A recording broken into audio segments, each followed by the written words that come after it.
Today, we are in Mammoth Springs, Arkansas. It is home to the Mammoth Springs State Park, with a waterfall releasing 9 million gallons of water every hour to the Spring River nearby. And right next to this state park is the BNSF South Thayer subdivision. Next to that is an old Frisco Depot Museum with a Frisco caboose displayed for visitors to climb onto. Mammoth Spring also borders the state of Missouri. This is where BNSF stops at Thayer, Missouri for crew changes. So this gives a good amount of time for you to wait and see for the next train. Our first catch of the day is a northbound Autorack train from Birmingham, Alabama, heading its way to Elwood, Illinois.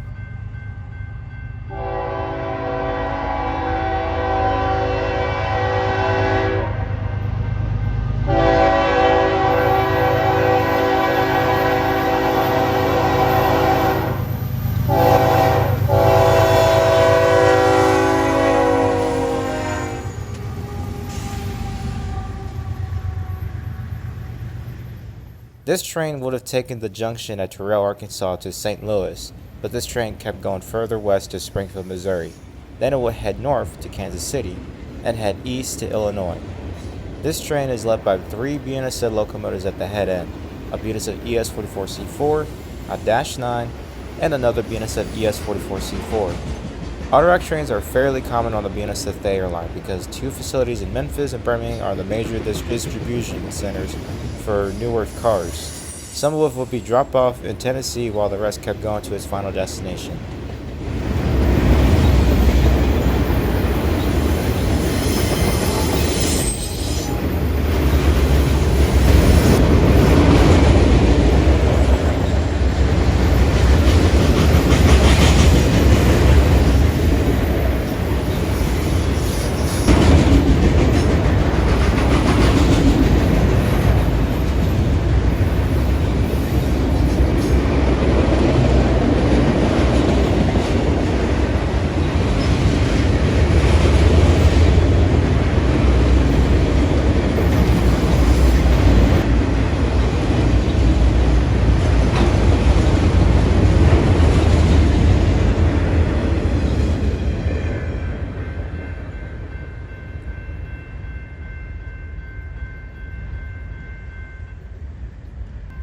The next train is an empty sand train.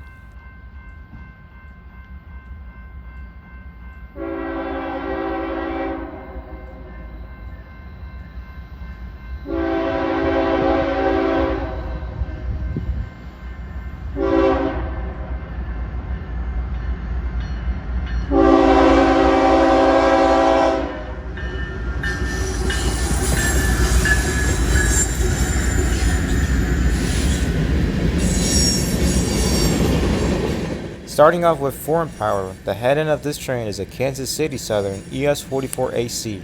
Kansas City Southern locomotives isn't really common here on the BNSF Thayer, but it sure is great to see KCS colors on the BNSF line. Behind the KCS unit are 2 BNSF locomotives, a BNSF ES44AC and an SD70 ACE. This train is headed to Sloan, Arkansas, 44 miles away from where I filmed this. Once it arrives at that location, the facility will have 12 hours to load the cars before a new BNSF crew comes and drives the train to where it originally came from.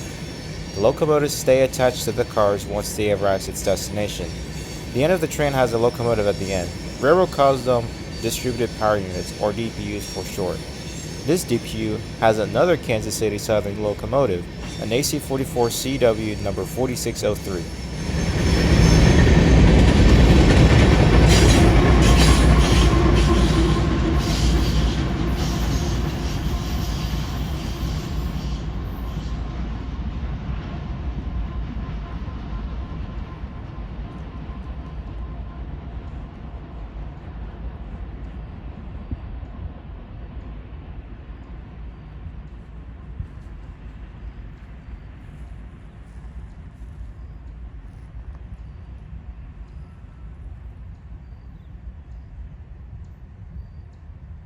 Once that train moves out of that area, I decided to hike myself back to the state park and wait for another train, this time to get a shot of a displayed caboose with a train passing by. We will get closer to the walk through that caboose later. 40 minutes after that sand train had passed at that spot, a northbound manifest from Memphis came right around the corner. Three BNSF ES-44s are the head end of this manifest train.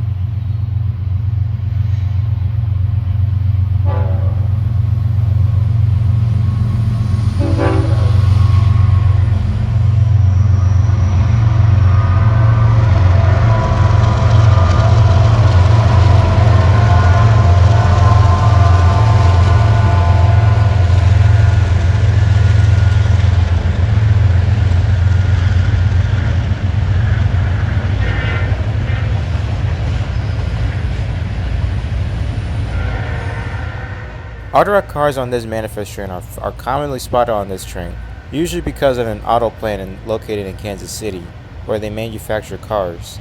Another freight car you'll most likely finding is coal cars, because of a coal fire plant in Memphis.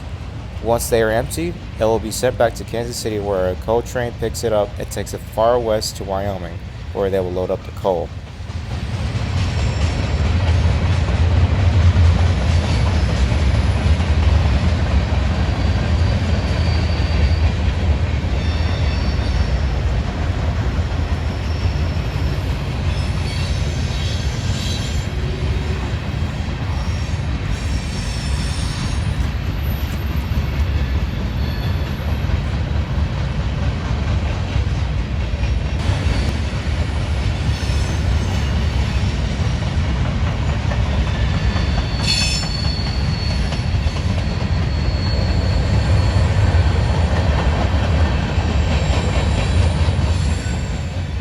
Also, another rolling stock car you'll see very frequently is the gondola cars.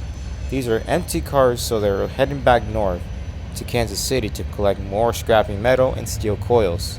It is also fairly common on those trains because Memphis has multiple recycling and metal processing facilities. Some of it will be shipped to other cities or even out of the country, where it's melted and reused again.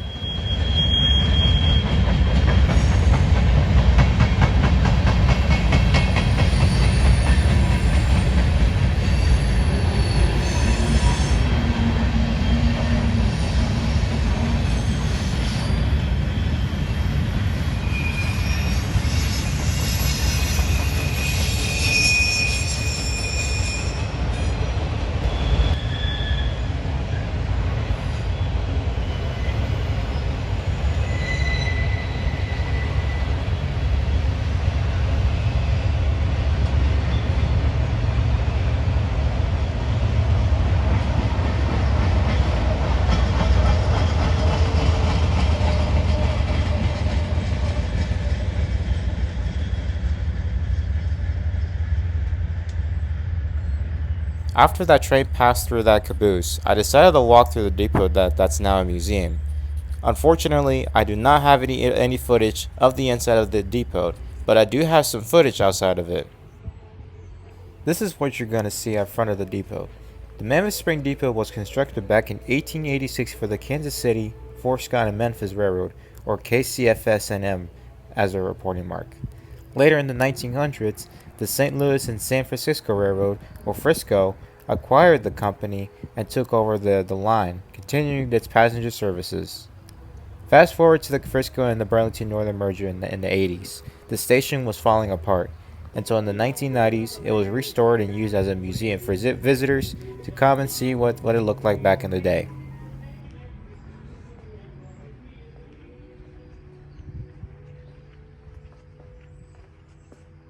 As you walk towards the Frisco caboose, you'll find a plaque showcasing what it looked like back then. You can climb up to the inside of it as well. Cabooses were fairly common back in the day, because if there is something going on at the back, the crew won't notice at the front, and technology wasn't a big thing at the time. That was until the 1980s when railroads began retiring their cabooses from mainline services, and technology skyrocketed over the decades. These were replaced with end-train devices, automatic air brakes, and a lot more that I cannot fit in this video.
Now let's climb up to see what the view looks like.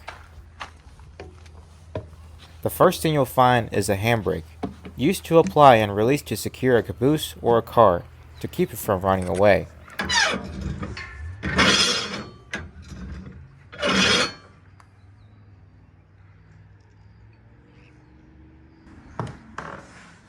This is where the crew spends the day, or even at the night. Basically their hotel room for long journeys. They do paperwork and watch the view outside and monitor the train's condition. They are responsible to watch for dragging equipment and overheating wheel bearings, or hot boxes for short, at the rear of the train so that they can communicate with the crew in front of the train.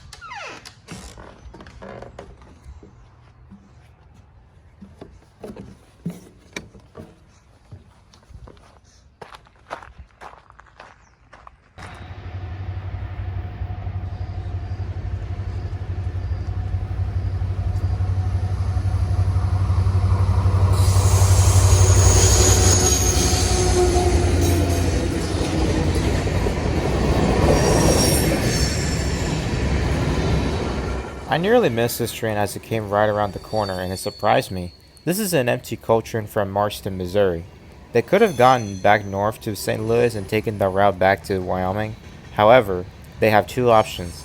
Either go to south to Terrell, then head to Springfield, then head to Kansas City.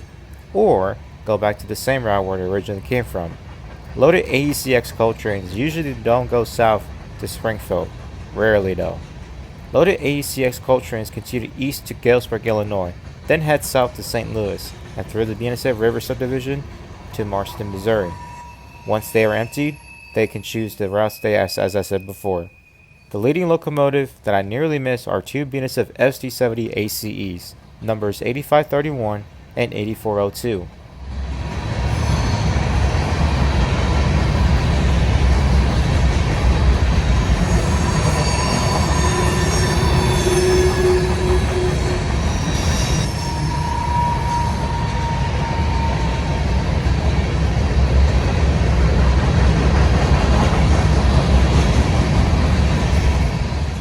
Two distributed power units had two locomotives that are one of a kind. Two BNSF SD70 Max, one that's rebuilt to a SD70 Mac E, or Mace for most people would say, and one in the executive Grinstein scheme.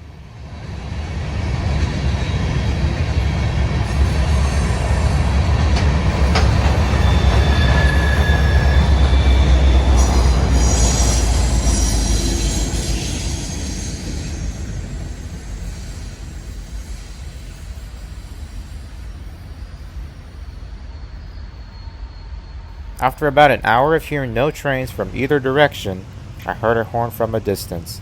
Our final catch of the day was another BNSF empty coal train from Birmingham, Alabama. This train is led by fairly new BNSF GE locomotives they've purchased from 2023 to 2024.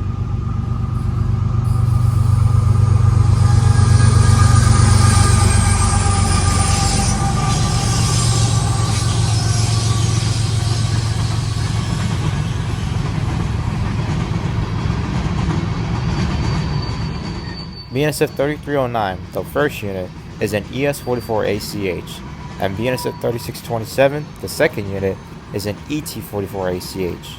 BNSF ordered 50 ES44ACHs and about 50 ET44ACHs from Wabtec in Fort Worth.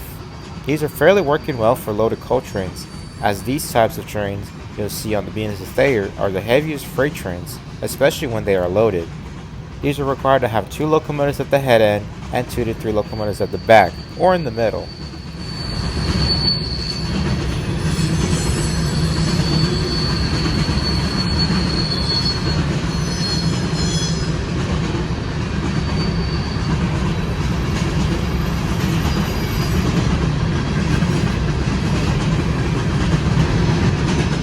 This train has two distributed power units at the back, two separate locomotives.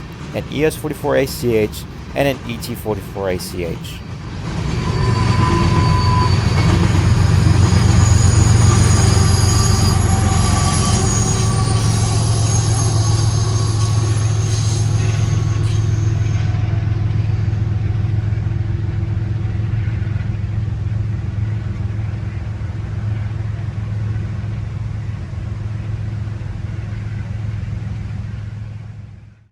Thanks for watching.